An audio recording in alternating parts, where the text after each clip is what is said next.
कळवा येथील ठाणे महानगरपालिकेच्या छत्रपती शिवाजी महाराज रुग्णालयातील निवासी डॉक्टर आणि विद्यार्थ्यांच्या वसतिगृहात अस्वच्छता आणि मूलभूत सुविधांचा अभाव असल्याची तक्रार आमदार संजय केळकर यांनी पाहणी दरम्यान उघड केली। वसतिगृहात अस्वच्छ पिण्याचे पाणी, दुर्गंधी, अपुरी बेड व्यवस्था यामुळे निवासी डॉक्टरच आजारी पडण्याची शक्यता असल्याचं श्री केळकर यांनी सांगितलं। निवासी डॉक्टरांनी अनेक वेळा तक्रारी करून देखील समस्या सोडवण्यात आलेल्या नव्हत्या। आमदार श्री संजय केळकर यांनी यावेळेस डीन स्वप्नाली कदम यांच्याशी चर्चा करून 2 आठवड्यात आवश्यक सुविधा उपलब्ध करून देण्याचं आश्वासन अधिकाऱ्यांकडून घेतलं। यावेळेस प्रसिद्धी माध्यमांशी बोलताना त्यांनी कंत्राटदारांच्या कामकाजावर प्रश्नचिन्ह उपस्थित केलं आणि महापालिका प्रशासनाने तात्काळ कारवाई करावी अशी मागणी केली।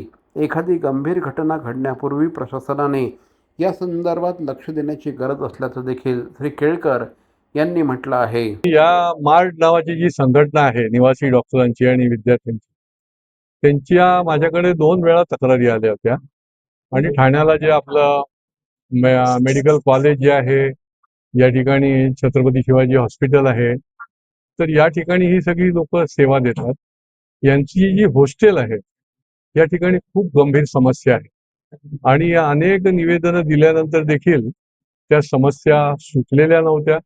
खरं म्हणजे या इतक्या प्राथमिक समस्या आहेत, पण केवळ अधिकाऱ्यांचं अक्षम्य दुर्लक्ष आणि त्याच्यामुळे या समस्यांना त्यांना तोंड द्यायला लागतंय आणि हे डॉक्टरच पेशंट होतील अशा प्रकारची त्या ठिकाणी अस्वच्छता आहे, अस्वच्छ दूषित पाणी आहे, अत्यंत दुर्गंधी आहे आणि या सगळ्या समस्यांच्या बरोबर त्यांना त्या ठिकाणी झोपण्यासाठी ज्या आवश्यक कॉट्स देखील पाहिजे।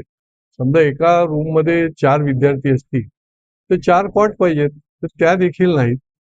त्यामुळे निरनिराळ्या प्रकारच्या गंभीर अशा समस्या या पाहण्याकरता मी आज वसतिगृहामध्ये आलो।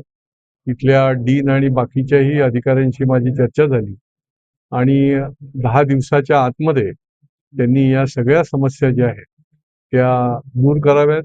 खरं म्हणजे इतक्या प्राथमिक समस्या आहे की यांनी ते करायलाच पाहिजे होत्या, परंतु त्या केल्या गेल्या नाहीत, कारण की कॉन्ट्रॅक्ट सिस्टीम आहे। ज्यांच्याकडे कॉन्ट्रॅक्ट आहे ते मनमानी कारभार करतात।